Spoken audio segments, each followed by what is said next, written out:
Dear student, we are starting our first unit, electrostatics, part 1. आप देखोगे यहाँ पर दो वर्ड से इस टॉपिक को बनाया गया है. The first word is electro and the second is statics.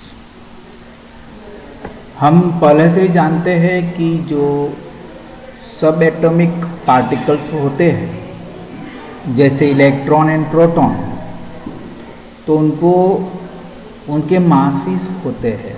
इसके अलावा उनके पास और एक कैरेक्टरिस्टिक्स है जिसको हम बोलते हैं चार्जेस. तो ये जो चार्जेस है वो जब मूवमेंट नहीं करते हैं, वो स्टैटिक सिचुएशन में होते हैं, तो वो एक दूसरे पे फोर्स लगाते हैं और उस फोर्स के वजह से बहुत सारी अलग अलग फिनोमिनन है जिसको हम इस टॉपिक में पढ़ेंगे. सबसे पहला जो फिनोमिना है वो इलेक्ट्रोस्टैटिक फोर्स, उसके बारे में हम लोग यहाँ पर पढ़ने जा रहे हैं. आज हम पढ़ेंगे फ्रिक्शनल इलेक्ट्रिसिटी क्या होता है,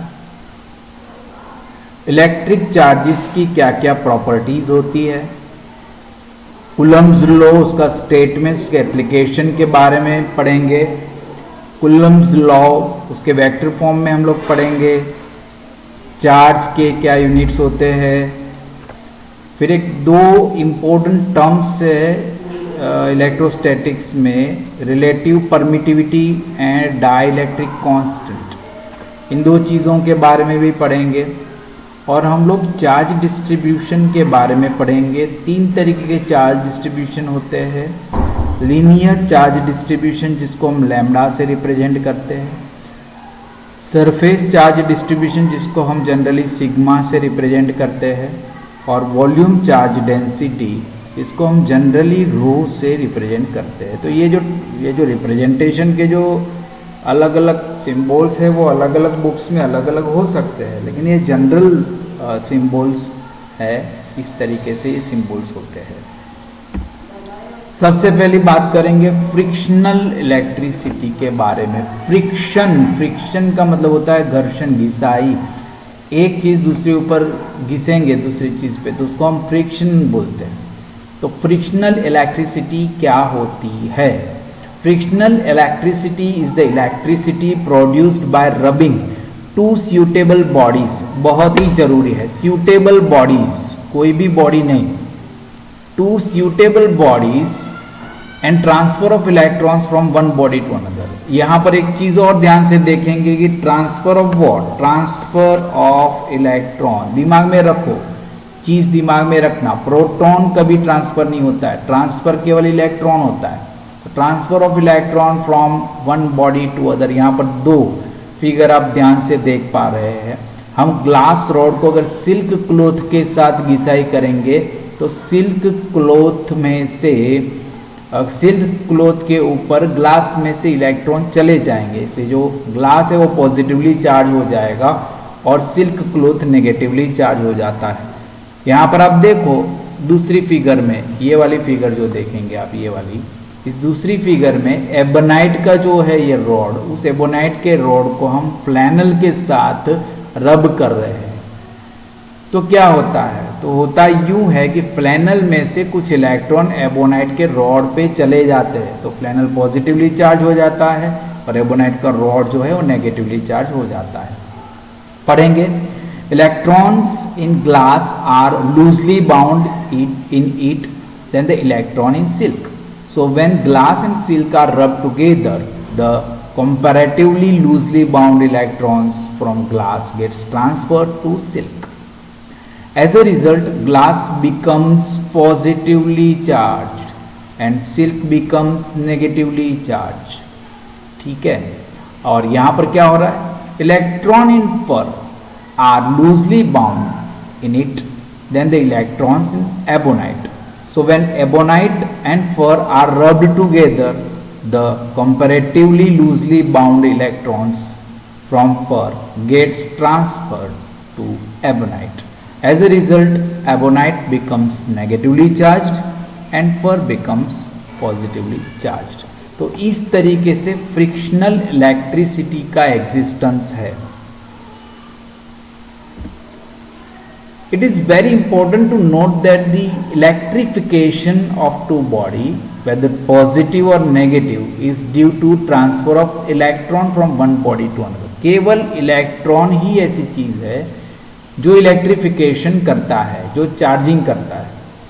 That is, if the electrons are transferred from a body, then the deficiency of electron makes that body positive. तो वो बॉडी पॉजिटिव कैसे हो गई? वो बॉडी पॉजिटिव हो गई because of deficiency of electron. If the electrons are gained by the body, then the excess of electrons makes the body negative. अगर किसी बॉडी में इलेक्ट्रॉन आ जाते हैं तो ये ज़्यादा इलेक्ट्रॉन्स बॉडी को नेगेटिव बना देते हैं.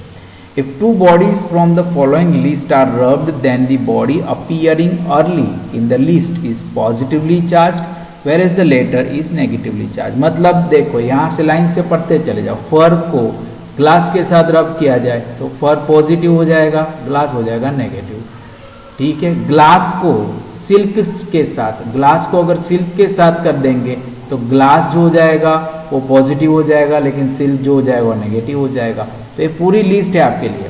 कोई भी दो सिलेक्ट कर लो, जैसे मैंने कॉटन सिलेक्ट कर लिया और कॉटन के साथ एम्बर सिलेक्ट कर लिया तो डेफिनेटली कॉटन पॉजिटिवली चार्ज हो जाएगा, एम्बर नेगेटिवली चार्ज हो जाएगा. तो ये पूरी लिस्ट है, अगर आपसे याद रह जाए तो बहुत अच्छी बात है. For, glass, silk, human body, cotton, would, sealing wax, amber, resin, sulphur, rubber, ebonite, ये पूरी लिस्ट है. नीचे एक टेबल दिया है. ग्लास सिल्क में पॉजिटिव कौन होगा? ग्लास, और नेगेटिव सिल्क. वूल पैनल को एम्बर, एबोनाइट, रबर, प्लास्टिक के साथ घिसाई कर दिया जाए तो वूल पैनल पॉजिटिवली चार्ज हो जाएंगे और एम्बर, एबोनाइट, रबर, प्लास्टिक ये सब नेगेटिवली चार्ज हो जाएंगे. एबोनाइट पॉजिटिव पॉलीथीन के साथ और ड्राई हेयर पॉजिटिव हो जाते हैं कॉम के साथ. तो ये थोड़ी बातें हमें ध्यान में रखनी है.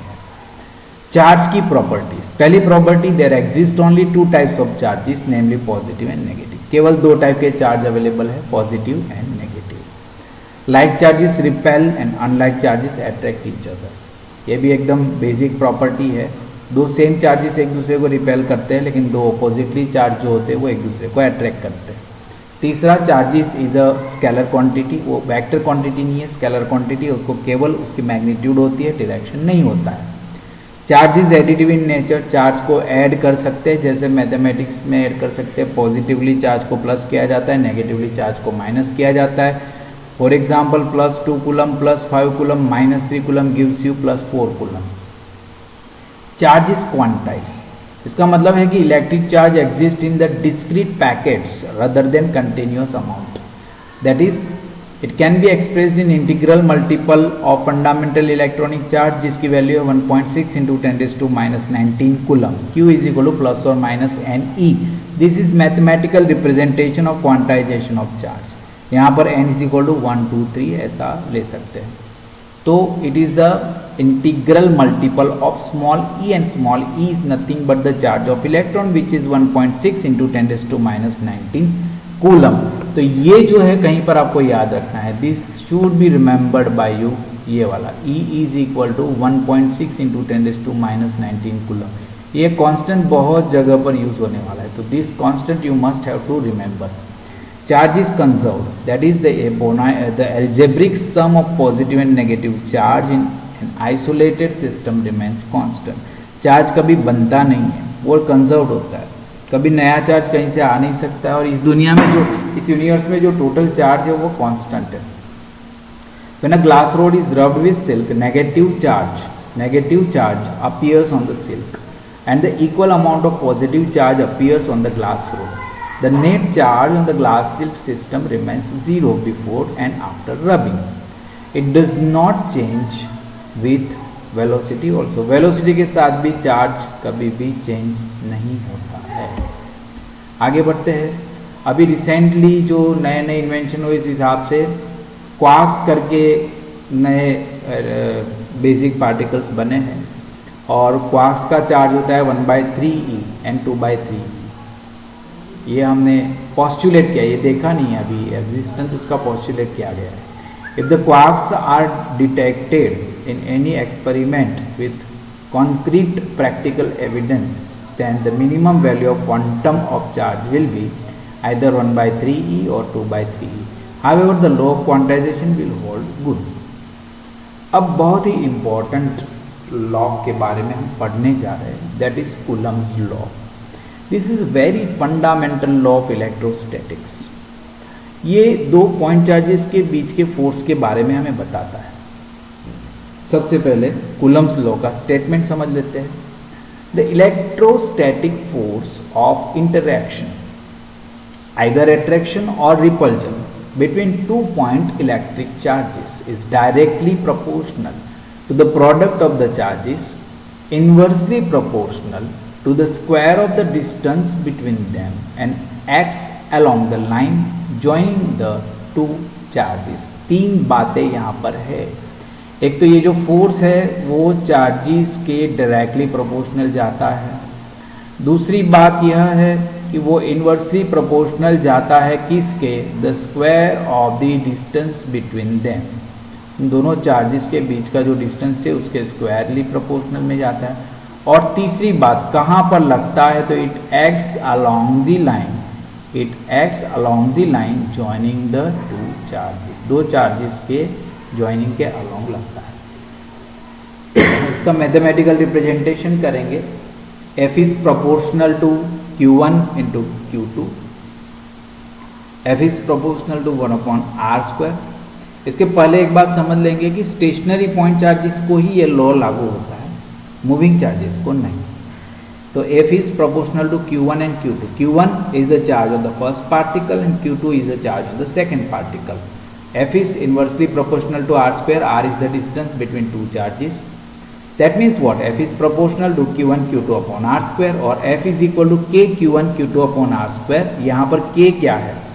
Here K is the positive constant. K is the positive constant of proportionality and it is called the electrostatic force constant और Coulomb constant. K एक कांस्टेंट है जिसको कूलम्ब कांस्टेंट बोलते हैं. उसकी वैल्यू फिक्स्ड है, वो वैल्यू वैक्यूम के लिए है. For vacuum the value of this force constant is K is equal to 1/4πε0. ये उसकी वैल्यू है.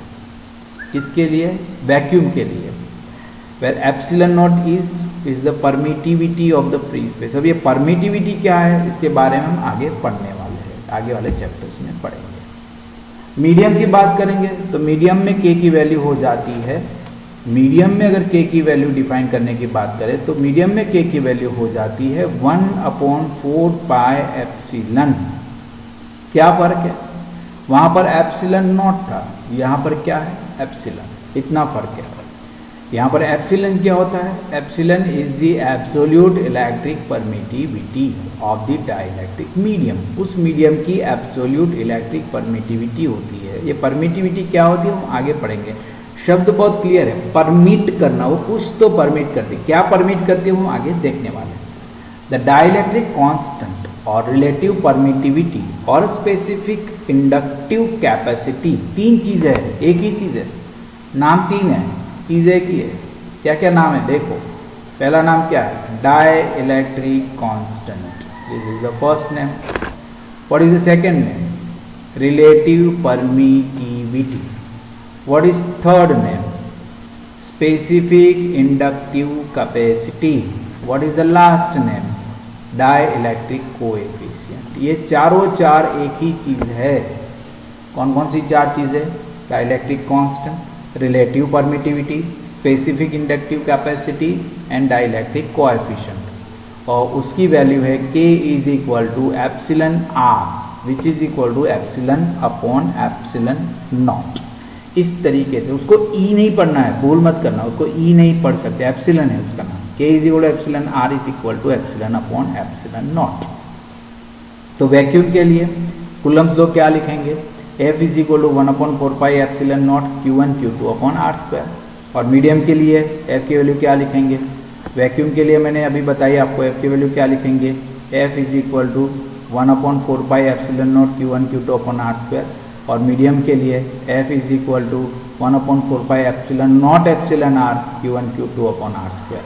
यहाँ पर ये जो एप्सिलॉन जो है उसकी वैल्यू हो सके तो हम याद रख सकते हैं epsilon naught is equal to 8.8542 into 10⁻12 coulomb square newton raise to -1 metre raise to -2। Unit पूछ लेते, सीधा ही पूछ लेते हैं, ठीक है।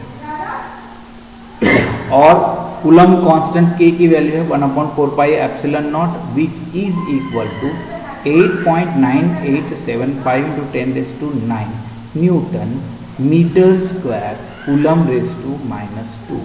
आप इसको इसके रेसिप्रोकल देखो, आप यूनिट को याद रखना है तो ये एक दूसरे के रेसिप्रोकल में जाते हैं। ये देखो इसका यूनिट यहाँ पर देखो आप, और यहाँ पर देखो, अब देखो यहाँ पर n की पावर -1 है, यहाँ पर n की पावर 1 है, m की पावर -2 है, यहाँ m की पावर 2 है, यहाँ c की पावर 2 है, यहाँ c की पावर -2 है। तो कूलम्ब कांस्टेंट जो है वो एब्सोल्यूट परमिटिविटी के यूनिट के रेसिप्रोकल है, ठीक है। लेकिन ये तो उसके एग्जैक्ट वैल्यू है 8.9875, ये इसकी एग्जैक्ट वैल्यू है, बट अप्रॉक्सीमेट वैल्यू हम न्यूमेरिकल में यूज़ करते हैं और वो अप्रॉक्सीमेट वैल्यू है 9 into 10⁻9 newton metre square coulomb raise to -2। Coulomb's law in vector form. Vector F is the vector, F क्या होता है? फोर्स। फोर्स क्या होता है? वो वेक्टर क्वांटिटी होता है। और वैक्यूम में यहाँ पर दो केसेस बन जाते हैं। अगर Q1 Q2 का मल्टीप्लिकेशन ग्रेटर देन 0 है, वो ऐसा कब होता है? ऐसा तब होता है जब Q1 की वैल्यू भी पॉजिटिव हो, Q2 की वैल्यू पॉजिटिव हो, या Q1 की वैल्यू नेगेटिव हो, Q2 की वैल्यू नेगेटिव हो। इन दोनों किस्सों में मल्टीप्लिकेशन 0 से बड़ा हो जाएगा, ठीक है। इन दोनों किस्सों को हमने इस फिगर में रिप्रेजेंट करके दिखाया है। इन दोनों किस्सों में फोर्स जो लगता है वो रिपल्सिव फोर्स लगता है, दोनों रिपल्सिव फोर्सेस है, दोनों चार्जेस एक दूसरे पे रिपल्सिव फोर्स लगाते हैं, ठीक है। यहाँ पर नोटेशन इंपॉर्टेंट है। F12 का मतलब क्या होता है? Force on 2 bye 1। F21 का मतलब क्या होता है? Force on 1 by 2। तो ये दोनों नोटेशन ध्यान में रखने हैं। 1 2 का मतलब क्या होता है? दिस वेक्टर, ये वेक्टर ध्यान से देखो, 1 2 वेक्टर है। ये 1 2 वेक्टर क्या बताता है? From Q1 to Q2। और 2 1 वेक्टर क्या बताता है? ये 2 1 वेक्टर है फर्स्ट में। 2 1 वेक्टर क्या बताता है? From Q2 to Q1। तो जब 2 1 वेक्टर यूज होता है तो वो फोर्स 2 पे लगने वाला फोर्स है, चार्ज 2 पे लगने वाला फोर्स है। ये मैंने रेड कलर से लिख दिया, फोर्स F12 मतलब 2 पे 1 के द्वारा लगने वाला फोर्स। और अगर ये वाला फोर्स लगाएंगे हम, this force is what? It is the force on 1 due to 2। इस तरीके से हम उसका वेक्टर फॉर्मूलेशन कर सकते हैं।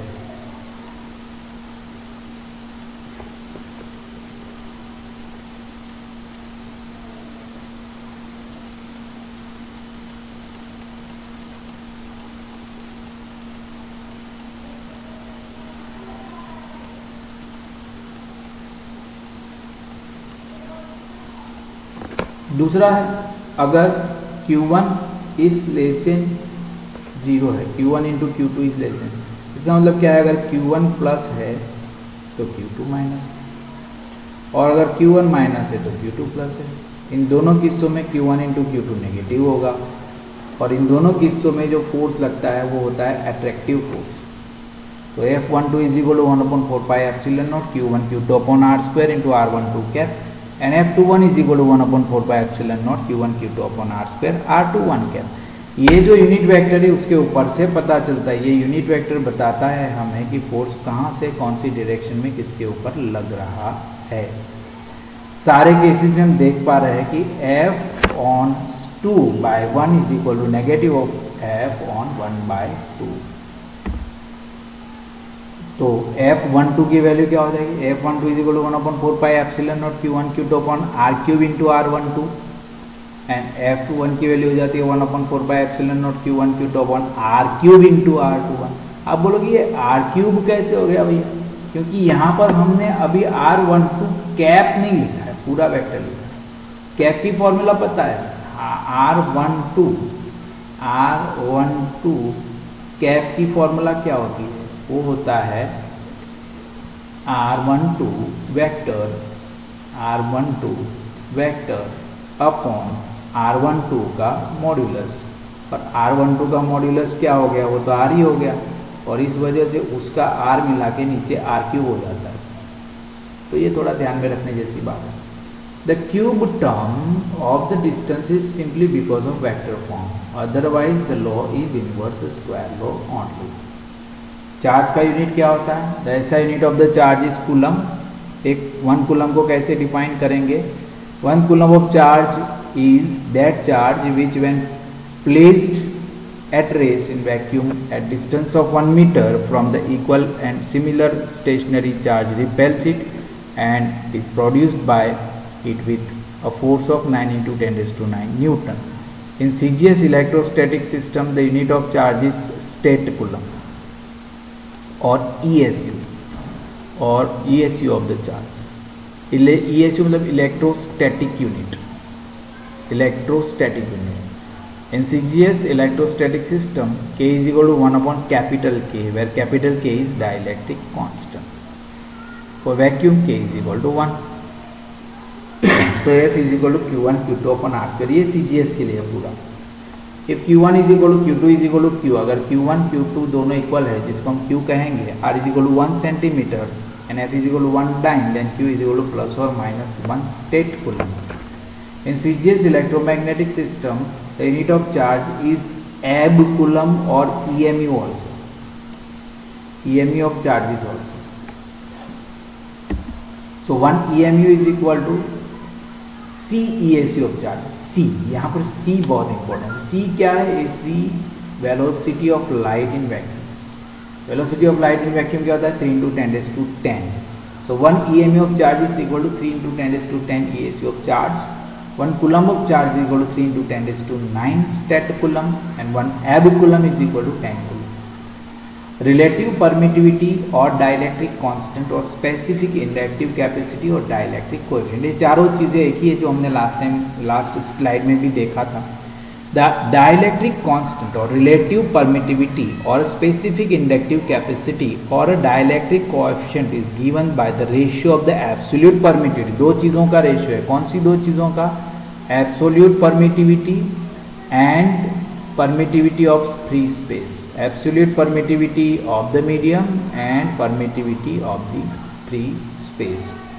The dielectric constant or relative permittivity or specific inductive capacity or dielectric coefficient can also be defined as the ratio of the electrostatic force between two charges separated by certain distance in vacuum to the electrostatic force between the same two charges separated by the same distance in that medium. So dielectric constant has no unit और उसकी value है K is equal to epsilon R which is equal to Fv upon Fn. Fv is the force in vacuum and Fm is the force in medium. अब distribution की बात आती है। Charge जो है वो evenly डिस्ट्रीब्यूट होता है किसी भी बॉडी पे। Any charge which covers a space with dimensions much less than the distance away from an observation point can be considered as point charge. A system of closely spaced charges is said to form a continuous charge distribution. तो यहाँ पर charge की दो बातें हो गई, एक तो पॉइंट चार्ज हो गया और दूसरा है चार्ज डिस्ट्रीब्यूशन। पॉइंट चार्ज कब कंसिडर होता है, जब व्यू पॉइंट जो है, देखने का ऑब्जर्वेशन पॉइंट जो है वो चार्ज से बहुत दूर है। At that time that charge is considered as point charge. लेकिन अगर बहुत सारे चार्जेस एक साथ डिस्ट्रीब्यूटेड है तो it is charge distribution. It is useful to consider the density of charge distribution as we do for density of solid, liquid and gas. जैसे solid, liquid और गैस की डेंसिटी होती है, वैसे हम यहाँ पर चार्ज की भी डेंसिटी कंसीडर कर सकते हैं। सबसे पहला है लीनियर चार्ज डेंसिटी लैम्डा। मैंने बताया था आपको पहले भी कि लीनियर चार्ज डेंसिटी होती है जिसको हम लैम्डा से रिप्रेजेंट करते हैं। If the charge is distributed over a straight line or over a circumference of a circle or over a edge of cuboid, ध्यान में रखें क्या क्या बातें कही गई है। स्ट्रेट लाइन पे डिस्ट्रीब्यूटेड हो, सर्कमफरेंस ऑफ सर्कल पे डिस्ट्रीब्यूटेड हो, एज ऑफ क्यूबॉइड पे डिस्ट्रीब्यूटेड हो, तो ऐसे डिस्ट्रीब्यूशन को हम बोलते हैं linear charge distribution. Linear density, अब लीनियर चार्ज डिस्ट्रीब्यूशन के ऊपर से आता है लीनियर चार्ज डेंसिटी, जिसको हम लैम्डा से बताते हैं। तो linear charge density is a charge per unit length, its SI unit is coulomb per metre. Lambda is equal to Q by L, ये I नहीं है L है, और lambda is equal to dQ by dL। तो total charge हम integration से निकाल सकते हैं। Total charge Q is equal to integration of lambda dl। ये नीचे L लिखा हुआ है, that is the integral is line integral, it is line integral. There are three types of integral: line integral, area integral and volume integral. तो यहाँ पर line integral की बात, line integral का आंसर कभी भी circumference आता है, याद रखो। किसी लाइन का हम इंटीग्रेशन लेते हैं तो उसका आंसर उस लाइन की लेंथ आता है। अगर सर्कल के सर्कमफरेंस का लाइन इंटीग्रेशन लेते हैं तो हमें उसका सर्कमफरेंस मिलता है। इस तरीके से लाइन इंटीग्रल ऑलवेज लेंथ देता है। आगे बढ़ेंगे, surface charge density. If the charge is distributed over a surface area then the distribution is called the surface charge distribution. Surface charge density is the charge per unit area. यहाँ पर numerator में charge, denominator में area. Sigma is equal to Q by S, ये हो गई surface charge density. इसका unit हो जाता है कूलम्ब पर मीटर स्क्वायर। या फिर sigma is equal to dQ by ds, sigma is equal to dQ by ds। Integration से हम Q निकाल सकते हैं, Q is equal to surface integral of sigma ds। यहाँ पर जो इंटीग्रेशन होता है वो सरफेस इंटीग्रेशन होता है। अब वॉल्यूम चार्ज डेंसिटी की बात करेंगे, जिसको हम रो से रिप्रेजेंट करते हैं। If the charge is distributed over volume then the distribution is called volume charge distribution, जिसको हम रो से रिप्रेजेंट करते हैं। तो volume charge density is a charge per unit volume, इसलिए उसका यूनिट हो जाता है कूलम्ब मीटर रेज टू -3। ये यूनिट भी आपको याद रखना है। हमने एरिया चार्ज डेंसिटी के लिए क्या यूनिट देखा था, कूलम्ब पर मीटर स्क्वायर, और वॉल्यूम के लिए कूलम्ब पर मीटर क्यूब। तो वॉल्यूम चार्ज डेंसिटी की formula sigma is equal to Q upon V। इसको टाव लिखा हुआ है, ये टाव ऐसे लिखते हैं, टाव, दिस इज टाव। बहुत लोग इधर V भी लिखते हैं। So many people can write over here, मतलब वो रो की कोई फॉर्मूला ऐसे भी बनता है, rho is equal to Q by V, ऐसे भी लिखते हैं। बहुत सारे नोटेशन में Q बाई V आता है, V स्टैंड्स फॉर वॉल्यूम। या फिर हम लिख सकते हैं rho is equal to dQ by d tau या dV। सो इंटीग्रेशन से हम Q निकाल सकते हैं, Q is equal to volume integral of rho d tau. तो इस तरीके से हमने वॉल्यूम डिस्ट्रीब्यूशन के बारे में जाना। तो ये था हमारा first portion of this presentation. ये पहला पोर्शन था जिसमें हमने काफ़ी चीज़ें पढ़ी, और इस प्रेजेंटेशन को आप ध्यान से पूरा एक बार फिर से आप देख लीजिएगा। इसके समझ लेने के बाद आप मुझे गूगल क्लासरूम में कमेंट करिएगा कि आपको समझ में आया है कि नहीं, क्योंकि इसके बेस पे मैं बाद में आपको असाइनमेंट देने वाला हूँ। तो ये पूरा जो पोर्शन है इसको आप सही तरीके से, इस वीडियो को आप बार बार देख के सही तरीके से समझ लीजिएगा। और जो भी डाउट है वो भी आप कमेंट में डाल सकते हो। अगर डाउट है तो वो कमेंट में आपके डाउट में सॉल्व करूँगा, उसके लिए अलग प्रेजेंटेशन बना के भी उसको सॉल्व करूँगा। और आपको और भी कुछ डाउट है, कुछ भी है, you can call me, you can WhatsApp me, I am always with you. Thank you very much.